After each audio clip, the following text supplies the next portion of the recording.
Vâng, phở mônខ្លួនឯងបានបែបនេះបងប្អូនត្បិតតែយើងបានទៅដូចគេលេងគេលក់ធំអីប៉ុន្តែយើងអាចកំពុងញ៉ាំខ្លួនឯងបានកំពុងឲ្យកូនបានស្បកខាងក្រៅវាគឺស្រួយសាច់ខាងក្នុងវាគឺទន់ឆ្ងាញ់ជាដំបូងគឺខ្ញុំមកលាយគ្រឿងប្រឡាក់មាន់ណាបងប្អូននិយាយរួមទៅមាន់ហ្នឹងគឺខ្ញុំប្រឡាក់អីហើយអស់ហើយតែនេះខ្ញុំធ្វើ style លាយឯងថតទៅបងប្អូនដល់ពេលពុះមាន់ប្រឡាក់ហើយបាននឹកឃើញហើយភ្លើងមាន់ហ្នឹងដែរគឺខ្ញុំពុះបែបហ្នឹងបងប្អូន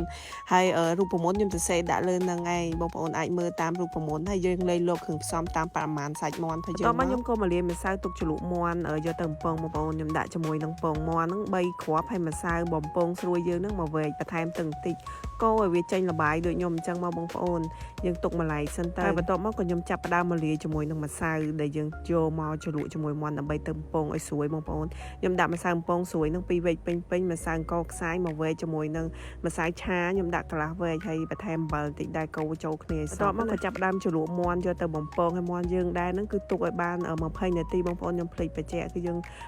ប្រឡាក់ទុក20នាទីអីទៅចាំយកមកជ្រលក់ហើយចំណៃប្រេងបងប្អូនយើងដាក់ឲ្យលឹបមាន់ហើយយើងពេលបំពងមាន់ទៅលិចមាន់អញ្ចឹងមកបានផ្លូវមាន់ហើយយើងនឹងបំពងទៅស្រួយហើយវាឆ្អិនសព្វល្អនិយាយរួមទៅសបកវាគឺស្រួយឆ្ងាញ់ហ្មងញ៉ាំក្តៅៗហិតតែឆ្ងាញ់